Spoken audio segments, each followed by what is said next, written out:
여러분 안녕하십니까? 오늘은 예수께서 야훼시라는 증거들 153가지 중에 42번째로 로마를 하나님의 처녀로 믿었던 교부들의 제자들이라는 제목으로 함께 말씀을 살펴보겠습니다. 마태복음 13장에는 예수께서 말씀하신 천국의 비밀, 7가지의 비유로 알려주신 비밀에 관한 말씀이 기록되어 있습니다. 예수님께서는 비유로 가르쳐 주신 이 천국의 비밀에 관하여 볼 수 있는 눈과 들을 수 있는 귀가 없는 사람은 가장 뛰어난 선생님이신 예수께서 가르쳐 주실지라도 깨닫지 못한다고 말씀하셨습니다. 예수님은 이 천국의 비밀에 관하여서 구약의 의인이나 선지자들에게는 알리지 아니하셨었는데 마지막 때에 창세 때부터 감춰졌던 이 비밀을 예수께서 오셔서 비유로 말씀을 하시고, 비유로 말씀하시는 이유는 눈과 귀가 없는 사람들한테는 가리워 깨닫지 못하게 하기 위함이라고 말씀하셨습니다. 그렇다면 눈과 귀는 어디에 있을까요? 먼저 그 마음에 있다고 할 수 있습니다. 마태복음 13장에는 첫 번째 천국 비유가 4가지의 밭으로 시작이 됩니다. 입구자에 십자가를 올려놓으면 밭전자가 만들어지는데요. 목토밭에서만 곡식에 알곡을 추수할 수 있습니다. 그 외의 밭들은 결국에 가서는 하나님께서 열매 없는 자로 심판을 하실 수밖에 없다고 말씀하셨는데요. 오늘은 제목에 맞추어서 천국 비유 중에 첫 번째 밭들에 대한, 그리고 그 밭에 대하여 뿌려진 말씀을 무엇을 뿌렸는가에 관하여 말씀을 간략하게 설명을 하겠습니다. 19절의 말씀을 보시면은 아무나 천국 말씀을 듣고 깨닫지 못할 때는 악한 자가 와서 그 마음에 뿌린 것을 빼앗나니 이는 길가에 뿌린 자요라고 말씀합니다. 우리여 헬라어 다 잘 아는 대제사장이나 아니면 잘 모르는 어부나 하나님의 말씀을 다 듣고 볼 수 있습니다. 눈과 귀만 있으면은 예수님의 12 제자들처럼 그렇게 다 깨달을 수 있습니다. 그러나 깨닫지 못한 사람들이 있습니다. 그런 자에게는 악한 자, 주기도문에도 등장하는 사탄 마귀입니다. 그 마음밭에 뿌린 것을 빼앗는데 그 마음은 어떤 마음인가 하면은 길가밭이라는 마음입니다. 그 마음이 육신적으로 치우쳐 있고 세상적으로 치우쳐 있어서 그들의 신은 배요, 그들의 영광은 땅에 부끄러운 그러한 썩을 것들이고 배설물에 불과하다고 바울이 말했던 것 같은 그런 것들을 향하는 마음입니다. 그래서 이 마음을 바꾸어야만 하나님의 나라의 비밀도 알고 천국도 들어갈 수 있습니다. 일단 첫 번째 비유에서 주목해야 할 것은 첫 번째 뿌려진 것이 진리라는 겁니다. 나중에 뿌려졌어도 똑같으면은 진리지만 나중에 뿌려진 것과 첫 번째 뿌려진 것이 다르다면은 나중 뿌려진 것은 진리가 아니라는 말입니다. 25절, 사람들이 잘 때에, 잔다는 말은 무슨 말입니까? 길가밭에서 보여주는 유산점이 있습니다. 사람들의 마음이 육신적으로, 세상적으로 기울어졌을 때 어둠의 세상에 잡히는 겁니다. 죄의 종으로 아직 구속받지 못한 육신의 종으로서 삶이 떨어지게 되고 육신대로 살면 반드시 죽을 것이라는 경고에 빠지게 됩니다. 그 원수가 누군가요? 뿌린 것을 훔쳐가는 악한 자, 이것을 갖다가 새라고도 비유를 했는데요. 새가 와서 곡식 가운데 가라지를 덧뿌리고 갔다라고 말씀합니다. 진리와 가라지, 곡식과 가라지와 거짓 비슷합니다. 그러나 완전히 다릅니다. 이것은 눈과 귀가 있는 사람만이 정확하게 구별할 수 있어요. 다른 예수, 다른 복음을 전했던 것이 고린도 교회에게서도 일어났습니다. 오래된 것이 아니고 바울이 1차 선교여행하고 바로 2차의 선교여행에서 고린도 교회를 세우고 3차 선교여행 중에 편지를 썼는데 바울이 전파하지 아니한 다른 예수, 다른 복음, 다른 영, 이 초자연적인 역사를 한다고 해서 다 하나님이 하시는 거 아닙니다. 마지막 때에도 저 그리스도의 영이 사단과 함께 어마어마한 기적들을 행할 것이지만 영생으로 인도하지 않고 파멸로 인도하기 때문에 거짓 역사라고 말하고 있습니다. 32절에 보시면은 겨자씨에 대한 비유를 말씀합니다. 끝없이 이 세상에 육신의 모습으로 오셨던 예수님이고 12 제자들의 모습도 그랬습니다. 그런데 자라서 보니까 로마 제국을 건들 만큼 아주 강력해졌습니다. 그래서 로마 황제는 그 해를 핍박과 진멸로 대적할 수 있는 존재가 아니라는 것을 알고 결국 회유를 하게 됩니다. 자기도 하나님 믿는 척하면서 교회 안에 들어와 지배하고 어용 목회자들을 통하여서 이제는 교회의 부패를 앞장서서 이끌어가는 걸 볼 수가 있습니다. 이걸 가리켜서 공중의 새가 그 안에 위를 놓았다, 자리를 놓고 거짓말, 사단의 온갖 잘못된 것들을 집어넣는 알까기를 시작하고 부화시켰다라는 말로 표현할 수 있습니다. 또 비유가 이어지는데 천국은 마치 여자가 가로 서말 속에 넣은 부풀게 하는 누룩과 같다 했습니다. 누룩이란 비유는 원래 6월절 다음에 무교절이 나옵니다. 세상에서 나오는 것이 바로 6월절의 실체 모습입니다. 누룩은 정말로 거짓된 교리와 그리고 죄악, 그리고 자신이 하나님의 종이 아니고 하나님의 진리를 전하지 않는데도 불구하고 양의 옷을 입고 신학교에서 위를 많이 받았다, 학위 받은 것 가지고 옷 입은 것으로 사람들이 듣기 좋은 소리를 전하는데 이것이 전체를 부풀게 했다는 말은 썩게 했다는 말입니다. 제국 종교가 오용 기독교에서부터 이제는 더 완전히 자리를 잡되 이교도들은 없애면서 이교도의 모든 것이 제국 종교 안에 들어와 있는 상태. 그래서 종교 암흑기라고 표현하는 그 시기가 바로 여기에 해당된다는 것이죠. 44절에 너무나 분리돼 온갖 부패의 진저리가 났던 사람들은 이제 성경대로 돌아가자 이런 얘기들을 주고받게 됩니다. 그리고 말씀대로 하자 이런 얘기들을 공감하게 되는데요.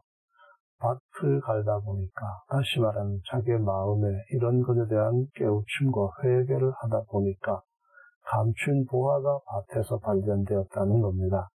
원래 어떤 보화든지 간에 그것을 그냥 보화 자체로 땅에다가 숨겨놓을 수는 없습니다. 상자 안에 있는 거죠. 보화 상자라는 걸 발견했고요.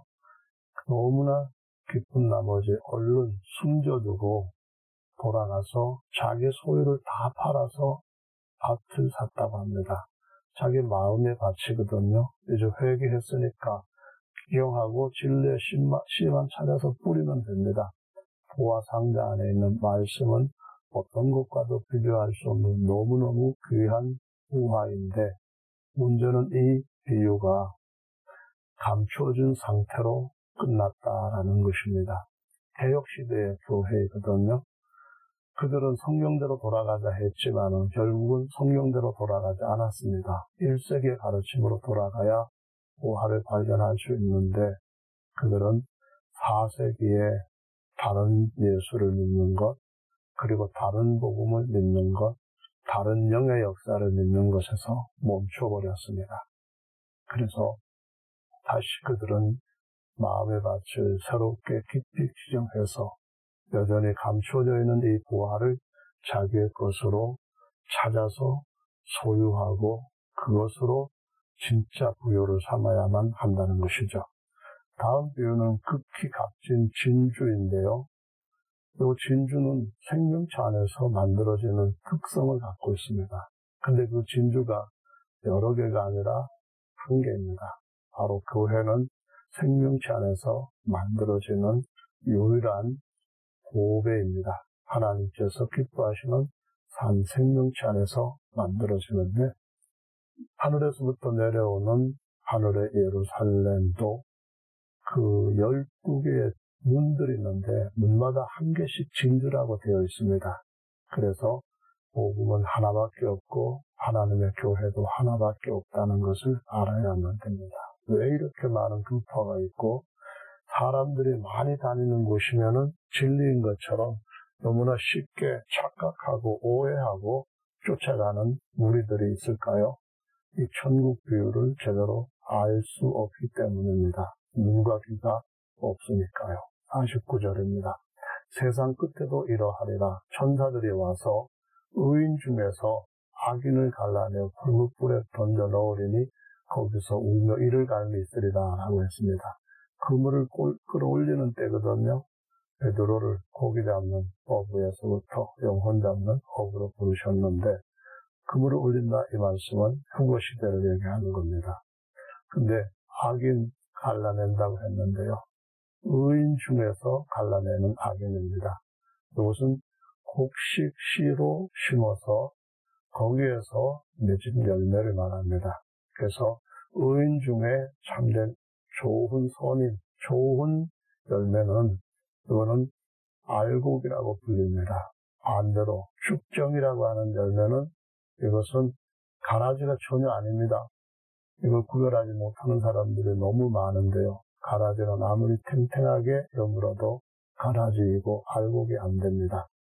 그래서 의인 중에서 성경은 믿고 온전히 순종하는 믿음에 이르러야 된다고 해서 믿음에서 믿음에 이르게 하나니라고 말씀합니다. 자, 그래서 13장에 있는 천국비유는 간략하게 이렇게 마치고, 다음 하나님께서 하나님의 시각으로 보시는 창조 역사관 두 번째는 계시록 2장과 3장에 기록되어 있는 소아시아에 있었던 7 교회 샘플입니다. 누구든지 눈과 귀가 있으면 하나님께서 미리 보여주신 이 2개의 증거들로 교회 역사에 대한 다른 관점을 갖고 있습니다. 그것은 유세비웃을 갖고 있던 역사관과는 전혀 다르다는 것을 누구나 알 수가 있습니다.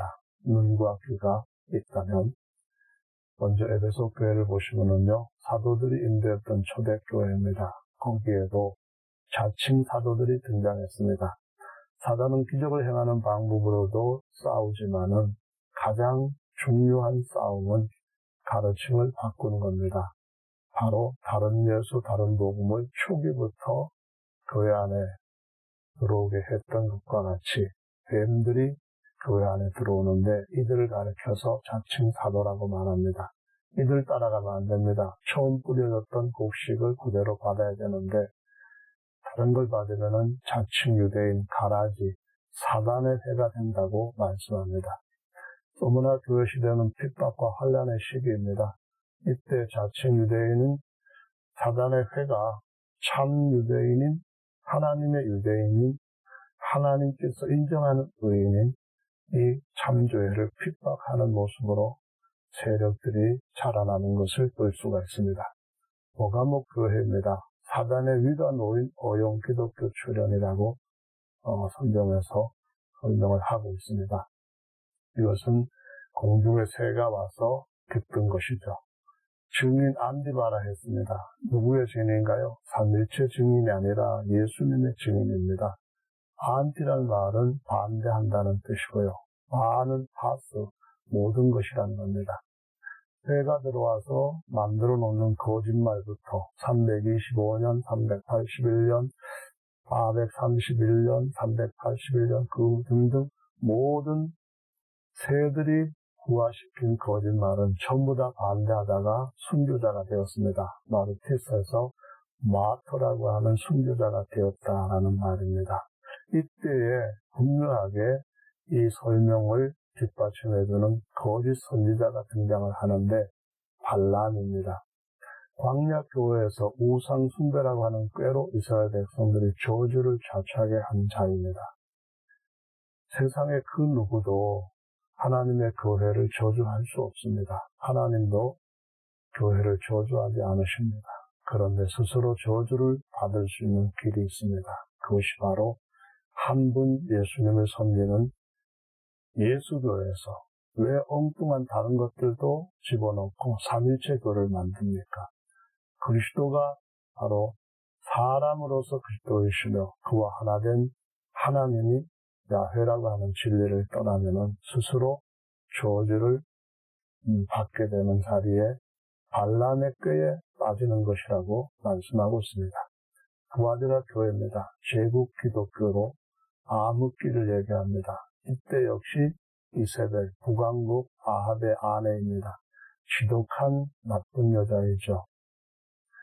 야훼 종들을 색출해 내어서 이기려고 했기 때문에 나중에는 결국 엘리야도 더 이상 견디지 못하겠다고 했던 아주 간교하고 아주 더러운 여자입니다. 이게 바로 두아디라 교회의 모습이라는 것을 바로 이해를 해야만 됩니다. 사백교회, 감추어둔 보화입니다. 살았다는 이름은 있으나 실제로는 죽은 자, 시체라고 말합니다. 구교에 대해서 순교도 했지만 그러나 물과 성령으로 거듭나는 진실로를 6분 말씀하신 이 방법밖에는 구원받는 방법이 없고요. 순교 같은 또는 의로운 헌신, 그런 행위로 구원받는 것이 절대로 아니라는 겁니다. 빌라델피아 교회, 참 진리를 초대교회 사도들이 가르쳤던 대로 완전히 회복하고 성령의 은사들을 회복한 교회입니다. 이 교회에게는 자칭 유대인, 다시 말해 사단의 해라고 하는 자들이 진리를 발견하고 돌아옵니다. 누가 돌아올까요? 눈과 귀와 마음이 열린 자들이 돌아옵니다. 예수께서 그들에게 휴거의 소망을 확증해 주신 것을 볼 수 있고요.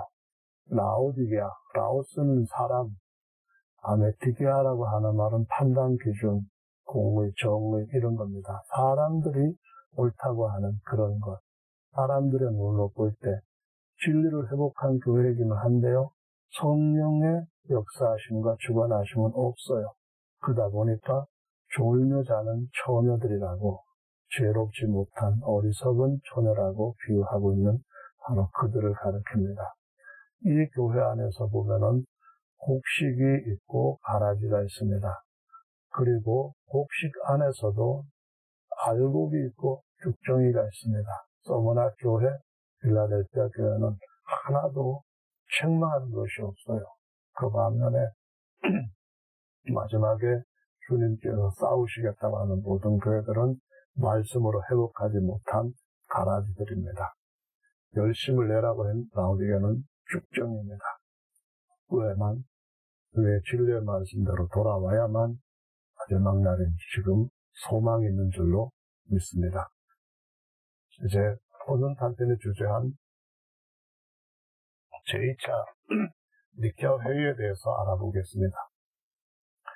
327년, 그러니까 25년에서 2년 후 콘스탄틴이 아리우스를 다시 정치적으로 좋게 받아들였습니다. 우군으로 받아들였을 때 그 싸움은 모든 쓰다림으로 재개되었다 했습니다. 이전에 있었던 것이 다시 열렸다는 말이에요. 싸움들이 또 시작이 된 겁니다. 아타나시우스는 그를 복위시키려는 황제의 명을 거절함으로써 레베스로 추방을 당했다라고 역사는 증언을 해주고 있습니다. 진리가 황제에 의해서 정치적인 목적에 따라 바꿔집니다. 이것이 바로 사람들이 자랑하는 그들의 역사이고 뿐만 아니라 그들의 신조입니다. 그리고 그들의 따르는 스승들입니다. 요세비우스는 로마 제국을 하나님의 나라와 동일시했습니다. 콘스탄틴을 하나님 나라의 왕으로 여겼고 그러다 보니까 세속 도성 로마를 떠나서 수도를 비잔티움으로 옮겨버렸어요. 옮기고 난 뒤에 도성 이름을 콘스탄틴이 그 하나님의 도성의 왕이라고 해서 콘스탄티노플이라고 불렀습니다. 이것이 많은 사람들이 자그벨의 조상교회라고 생각을 하는 것이죠. 335년 티로스 회의는 아타나시우스를 파문을 해버렸습니다. 이단으로 정죄받았어요. 아리우스를 불러들였습니다. 이제 정통으로 바뀐 겁니다. 콘스탄틴 사후의 로마는 콘스탄틴을 신으로 숭배하게 됩니다. 오용 기독교는 이미 이때부터 죽은 자들 향해 기도했습니다.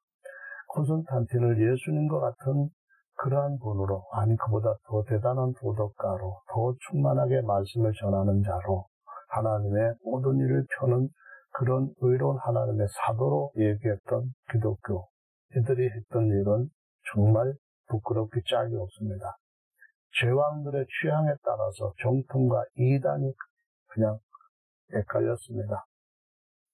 콘스탄틴의 아들들의 정권 찬탈을 위해 잔혹한 살상에서 겨우 생존한 줄리안이 있습니다. 황제가 된 후에 오용 기독교가 죽은 자들의 뼈와 유음을 숭배하고 마리아를 하나님의 어머니라는 하늘 여신으로 숭배하는 것에 질려버렸습니다. 그래서 기독교를 거부하게 되었는데, 이 로마 교회는, 로마 오용 기독교회는 줄리안을 배교자라고 부릅니다. 잘못된 것들을 하는 그들이 먼저 배교의 중심에 있는데도 이와 같은 일이 일어난 겁니다. 이렇게 왕들이 주제가 되어가지고 회의에서 어떤 결정을 하는 것 같다가 에큐메니칼 회의라고 하고 아주 멋있게 공의회라고 부릅니다. 이 공의회가 그들한테 성경보다도 예수님의 말씀, 사도들의 말씀보다도 더 중요한 보물처럼 생각하고 있습니다. 알렉산드의 회의에서는 이단도 정통으로 연합이 됩니다. 줄리안의 대사면령으로 추방에서 돌아온 아타나시우스는 알렉산드리아 회의에서 아리우스파와 같은 정통이라고 합의를 했습니다. 361년에 니케아파는 아버지와 아들이 동등한 각각 다른 하나님이라고 믿었어요. 다른 하나님들. 오리엔파는 차등의 삼위로 믿었습니다. 1등, 2등, 3등.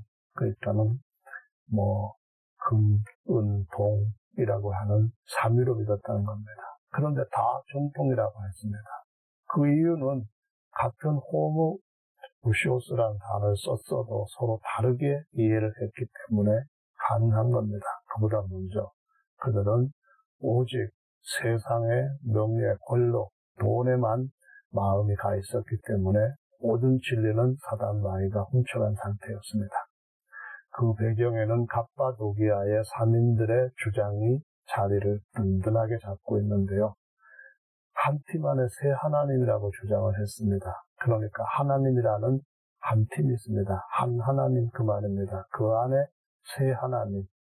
그러면은 그 한 팀에 몇 명이 있습니까? 11명이 있죠. 이것은 실제로 삼신입니다. 아무리 삼위가 같은 한 분이라도 한 팀이라는 의미가 갑바도기아에서 삼인들이 주장했던 교부들이라고 유명해서 사람들이 잘 따르는 그 사람들이 한 겁니다.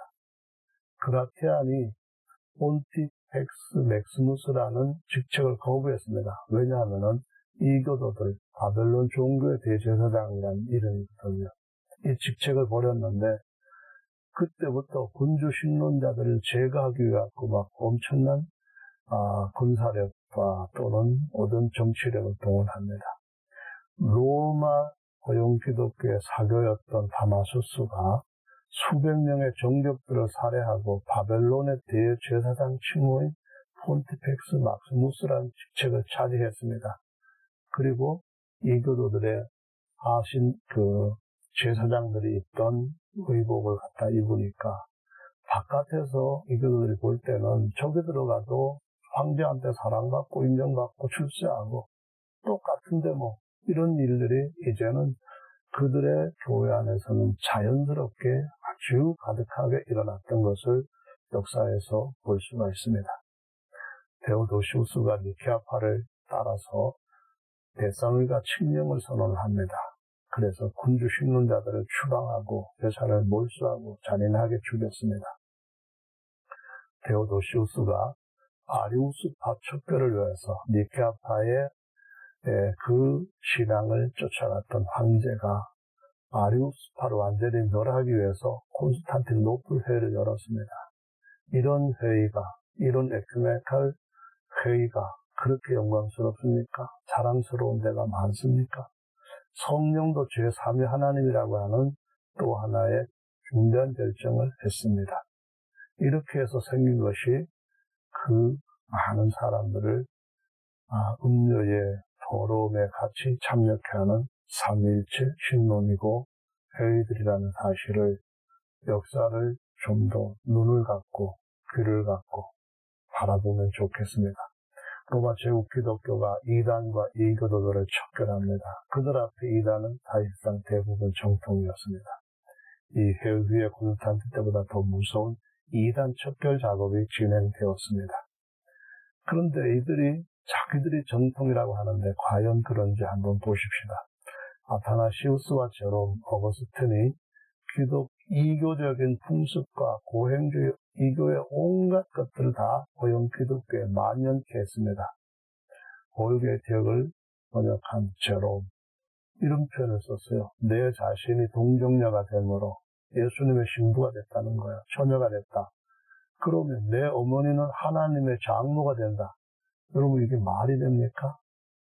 이런 것이 어떻게 교회에 교부라고 수많은 목회자들이, 신학자들이 따라가고 있는 그러한 스승으로서 인정될 수 있느냐라는 말씀을 질문드리고 있는 겁니다. 데오도시우스가 니케아파를 국교로 선포를 합니다. 392년에. 그리고는 이교도들까지 전부 다 방면합니다. 그러니까 어떻게 합니까? 이교도들은 자연스럽게 니케아파, 오용기독교, 아니 로마 제국 종교 안으로 몰려들기 시작합니다.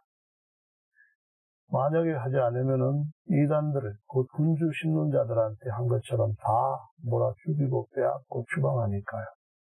이때의 오용 기독교보다 군주 신론자들, 도나투스파 같은 그런 자들이 훨씬 더 많았다고 역사는 증언을 하고 있습니다. 어거스틴은 군주 신론자들을 진멸하기 위해서 군대를 동원을 했거든요. 여러분, 군대를 동원한다는 것은 국가와 국가가 거의 존립을 위해서 싸울 때 하는 수단입니다. 그 말은 군주 신론자들이 그만큼 이때에도 많았다는 겁니다. 그러나 그들은 죽어도 산다는 확신 가운데서 칼로 싸우지 않았습니다. 많은 역사가들이 당시 오용 기독교가 이교도들을 멸하려고 했었으나 이교도들의 모든 미신적인 것들, 우상숭배적인 것들이 오용 기독교, 제국 종교 안에 다 들어가 있었다고 증거하고 있습니다. 삼일체만 예를 들어도 유명한 삼일체, 어거스틴의 삼일체가 나오는데요. 이런 말을 했습니다. 인간 영혼의 기억, 이해, 의지, 삼일체 흔적이랍니다. 그러면 이거 없으면 온전한 사람입니까? 셋 중에 하나라도 없으면 완전한 사람 아닙니다. 따라서 삼일체는 이런 면을 볼 때 완전한 엉터리입니다. 나무의 둥치, 큰 줄기, 가지, 이것도 삼일체 흔적이랍니다. 그래서 그게 어떻게 그렇게 됩니까? 이렇게 반론을 제기하면은 이교도들을 멸하는 것 이상으로 더 잔인하게 이단으로 정죄할 대상, 죽여야 할 대상이라는 겁니다. 이단인지 정통인지 가려줄 수 없으니까 일단 다 죽여보라. 하나님께서 나중에 정통은 하나님 알아서 살리실 거다. 이것이 그때 당시에 이교도들을 무자백에 박멸하려고 했던 오용 기독교의 지도자들의 생각이고 가지고 있는 분별력이었습니다. 410년에 로마가 침략과 유린을 당할 때 로마 제국을 하나님의 나라로 믿었던 암브로스, 로마를 하늘왕으로 믿었던, 그리고 충성했던 제롬, 어거스틴, 전부 뛰어난 교부들이라고 개신교도 따라가고 있습니다. 큰 충격을 받았는데요. 제롬은 로마 사교의 비서가 되기 전에는 로마를 모든 미신의 시ум창이라고 비난했습니다. 그런데 그 후에 극도로 타락한 로마를 보고 나서 다시 비서가 되고 나서는 하나님의 처녀라고 불렀습니다. 로마가 짓밟힌 소식을 듣고 적그리스도의 짓이라고 하면서 하나님의 처녀가 강탈을 당하고 학대를 받고 살해되었다고 울부짖고 애곡하고 아무 일도 하지 못할 정도로 충격을 받았다고 역사에서 기록을 하고 있습니다. 이 교회를 자랑으로 여기십니까? 여러분 이 교회의 자손이라고 한다면은 그러면은 여러분은 음료의 딸입니다. 역대 가장 무능했던 데오도시우스가 에베소 회의를 소집했습니다. 시릴이 마리아를 하나님의 어머니라고 불렀습니다. 여신으로 숭배를 받는 것이 결국은 내부 투쟁에서 문제로 황제계까지 이제는 거슬리게 했습니다. 중재를 위해서 네스토리우스를 보냅니다. 네스토리우스 오히려 이단으로 파문에 당하게 됩니다. 이러한 권력 투쟁이 일어나서 이것을 해결하고 소집한 회의가 에베소 회의입니다.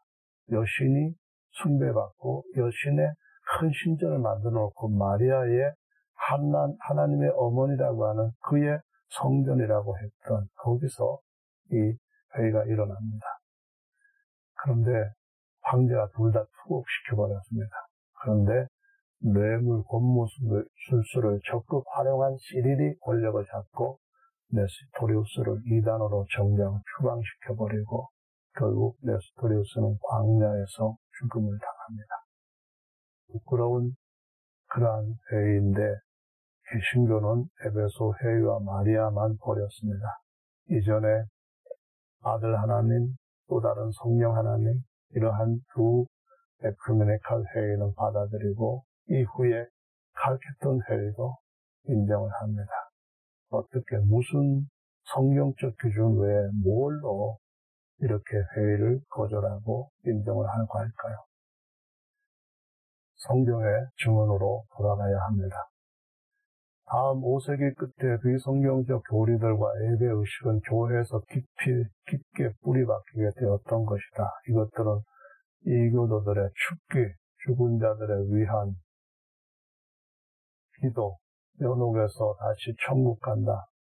단무스를 위해서 40을 애곡하는 사순절, 화채설, 모든 이런 것들이 다 교회 안에 들어와서 죽은 자와 성자를 숭배하고 마리아, 하늘 여신 숭배하고 유물들에게 숭배하는 일들, 온갖 이교도들의 그런 미신적이라기보다 우상 숭배적인 것들이 교회 안에 다 들어왔습니다. 아타나시우스처럼 또 어거스틴 이런 사람들이 금욕주의, 세상의 고행주의를 다 교회 안에 집어넣어 놓고 거룩한 모습으로 위장을 했습니다. 그리고 이 교도와 자신들이 이단이라고 하는 자들에게 대해서는 진짜 무자비하게 박해를 했습니다. 5세기 기독교는 이교도를 정복했고 이교도는 기독교를 삼켰습니다. 감염시켰습니다. 이제 교회는 승리를 거두었을까요? 거두었고 동시에 부패하게 되었습니다. 정확한 진단입니다. 한편 만신전을 해서 모든 신들을 위한 전이 있습니다. 그 종교의식들이 교회 예배 안으로 다 들어왔어요. 그리스 철학과 교만이 교회 신조 안에 다 들어갔습니다. 프란시스 베이컨에 관한 에세이, 결국 로드라고 되어 있어요. 그래서 일반 그냥 한글로 번역할 때는 주라고 안 하고 경이라고 하는데 저는 그냥 그대로 해버렸네요. 자, 성경 말씀 뭐라고 증거하는지 여러분 주목하시기 바랍니다. 다른 신들 및 땅의 왕들과 음행한 음녀들, 로마 가톨릭과 그의 딸들, 계시록 10장 2절, 땅의 왕들이 음녀와 음행하였고 땅에 거주하는 자들 그녀의 음행에 포도주에 취하였고 그 이마에 이름이 기록되었으니 예밀, 큰 바벨론, 땅의 음녀들, 그 딸들입니다. 가정한 것들의 어미. 칼빈도 루터도 전에 자기들이 몸담고 있던 가톨릭 교회를 어머니 교회라고 부릅니다. 계시록 18장 3절입니다.